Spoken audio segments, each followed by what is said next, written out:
नमस्कार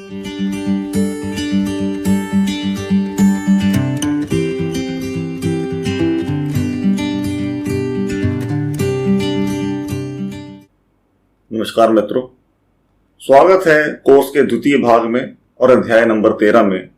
और इस अध्याय में, इस भाग में हम अलग अलग केस स्टडीज के माध्यम से अलग अलग कुंडलियों को समझकर उनका विश्लेषण करके जो भी अभी तक हमने प्रिंसिपल सीखे हैं, जो सिग्निफिकेशन सीखी है, जो भी अभी तक हमने प्रथम भाग में बातें सीखी हैं, उनको अप्लाई करके कुंडली का निरीक्षण करना सीखेंगे। तो जो अलग अलग एरियाज, अलग अलग जीवन के क्षेत्र हैं जिनमें ज्योतिष हमें मदद कर सकता है, तो उन एरियाज को ही हम समझने की कोशिश करेंगे। और शुरुआत करेंगे मानसिक क्षमताओं से, वैवाहिक कलह इत्यादि बातों को जानने से। तो ये कुछ खास विषय जिनके बारे में बार बार या लगातार हमारे पास प्रश्न आते हैं, अधिकतर इन्हीं क्षेत्रों से सवाल जनरली लोग पूछते हैं। तो इन्हीं क्षेत्रों से संबंधित विषयों के बारे में हम कुंडली का निरीक्षण करना सीखेंगे। मानसिक क्षमताएं यानी कि मेंटल कैपेबिलिटीज, वैवाहिक कलह जहां कोई तलाक नहीं हुआ, नो डिवोर्स केस, वैवाहिक कलह जहां तलाक का सामना करना पड़ा, जहां डिवोर्स हुआ, विलंबित विवाह यानी कि delayed marriage, pre marital players, विदेश में बसना यानी foreign residency, permanent residency in the foreign land, स्वास्थ्य संबंधी समस्याएं, लंबी उम्र यानी कि आयु का ध्यान, लॉन्गिविटी, व्यवसायिक समस्याएं और सफलता, विलंबित जन्म या कोई बच्चा ना होना, इस प्रकार के योग कुंडली में है कि नहीं। कुंडली में अगर हमें इन विषयों के बारे में जानकारी प्राप्त करनी है तो हम किस प्रकार आगे बढ़ेंगे, तो इन्हीं सब चीजों को अब हम इस अध्याय में आगे सीखेंगे। तो शुरू करते हैं। तो हम शुरू करेंगे पहले केस से। और इस भाग में जैसे कि हमने केस स्टडीज करनी है, तो हम करीब करीब 35 केस स्टडीज का अध्ययन करके सारे प्रिंसिपल्स को अप्लाई करने की कोशिश करेंगे और समझेंगे कि कुंडली का निरीक्षण कैसे किया जाता है। और उन सभी 35 केस स्टडीज की जो डिटेल्स हैं, यानी कि जन्म की तिथि, समय और स्थान, वो इस एक PDF फाइल में आपको दिया जाएगा जो आप डाउनलोड कर सकते हैं और अपने मन चाहे सॉफ्टवेयर में आप कुंडली बनाकर भी उनका निरीक्षण कर सकते हैं। तो पहले केस की बस डिटेल्स हैं। जून 23, 1973, दोपहर 12 बजे दिल्ली। 23 जून 1973, दोपहर 12 बजे दिल्ली। हमें पहला जो हमारा स्टेप है, पहला हमारा चरण जो है वो ये है कि जन्म तिथि सही तरीके से सॉफ्टवेयर में डली है कि नहीं, पहले उसका हम वैलिडेशन करें, निरीक्षण करें कि जन्म तिथि में कोई अंतर तो नहीं है, कोई गलत तो नहीं डल गई, ताकि हमारी जो कुंडली बने, जन्मपत्री बने, वो ठीक बने। तो यहाँ बर्थ डिटेल हमने ठीक डाली हुई है। स्थान के हिसाब से लॉन्गिट्यूड लैटिट्यूड दिल्ली के ठीक है। टाइम जोन हमारा ठीक है। टाइम हमारा PM में है, AM में नहीं है। इसको एक बार हम क्रॉस चेक कर लेते हैं। 12 बजे PM दोपहर को।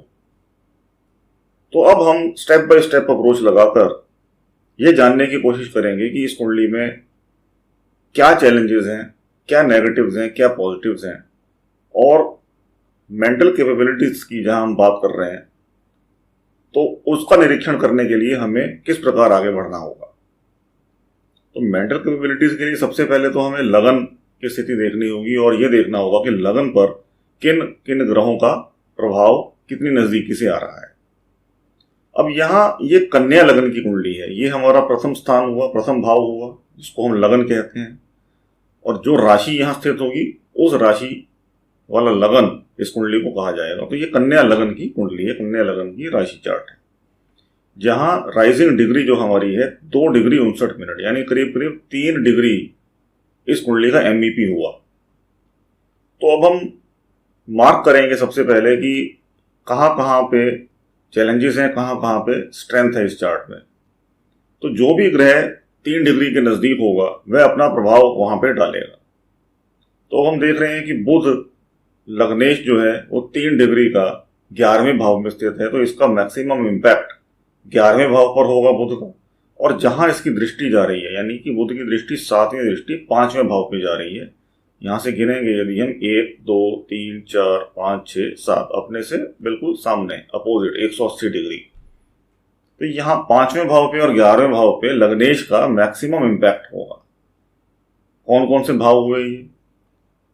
लाभ का स्थान, लाभ भाव 11वां भाव, और इंटेलिजेंस का भाव 5th हाउस, चिल्ड्रन का हाउस, बच्चों का स्थान, इन्वेस्टमेंट का स्थान।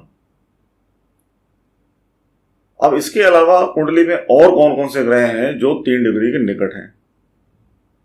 3 डिग्री के आसपास होने से ग्रह इन्फेंसी में है, बाल्यावस्था में है, कमजोर है, वो बात ठीक है, लेकिन ये है एमबीपी के नजदीक, तो इसका प्रभाव चाहे कम ही हो लेकिन इन 2 भावों पर ज्यादा होगा, बुध का।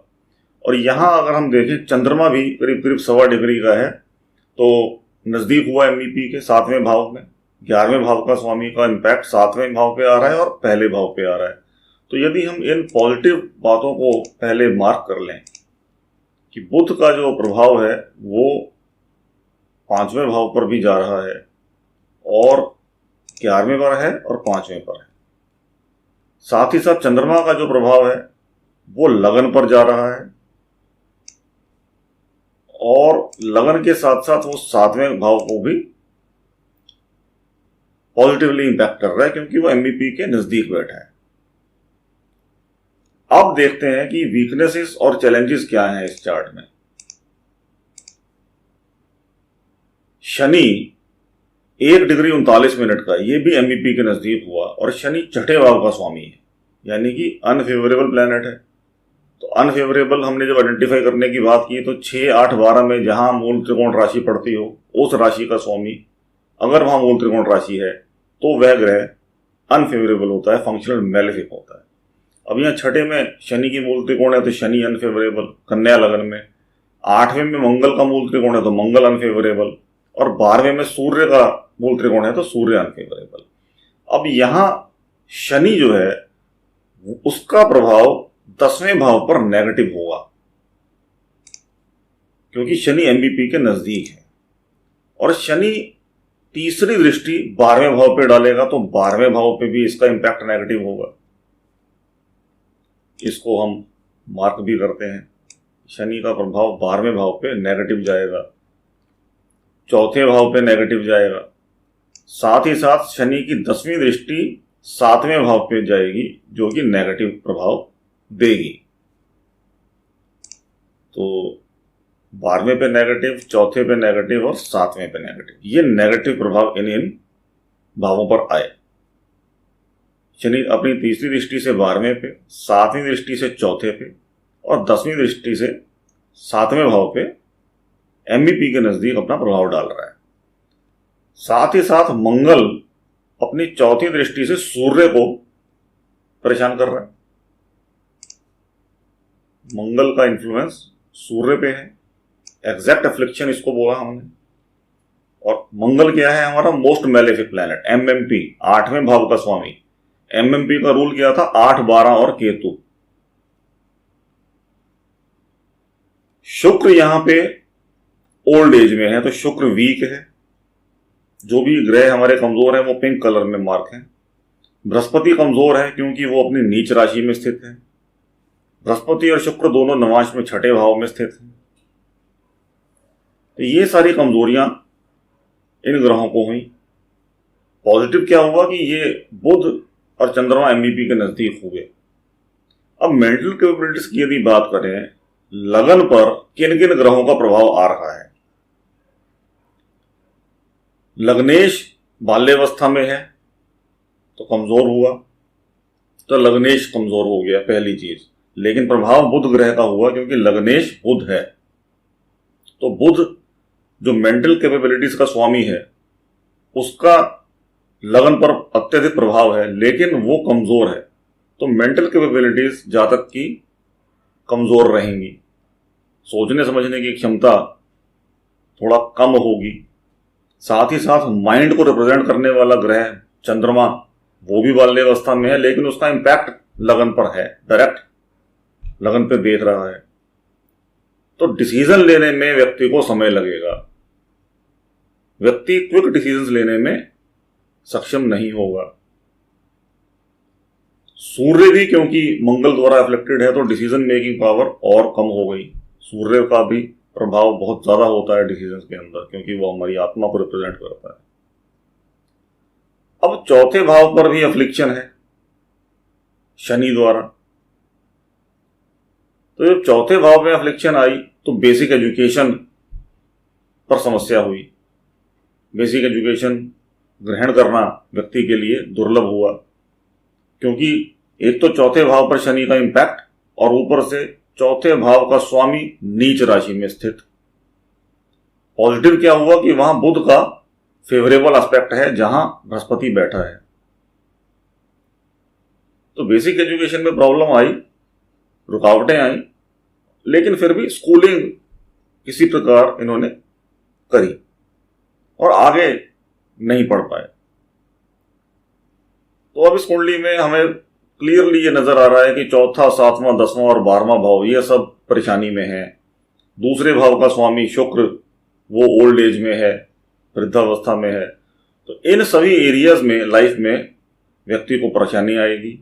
7वां, 12वां और दूसरा शादी के लिए और चौथा शादी के लिए बहुत इंपॉर्टेंट भाव है। तो शादी में भी दिक्कत आएगी, डिस्प्यूट्स होंगे, क्योंकि डिस्प्यूट्स के लॉर्ड की सबसे ज्यादा यहाँ पे इन्फ्लुएंस है। छठे का स्वामी जो डिस्प्यूट्स रिप्रेजेंट करता है शनि, वो 12वें, चौथे और 7वें तीनों को ही देख रहा है। तो शादी में डिस्प्यूट अवश्य होगा।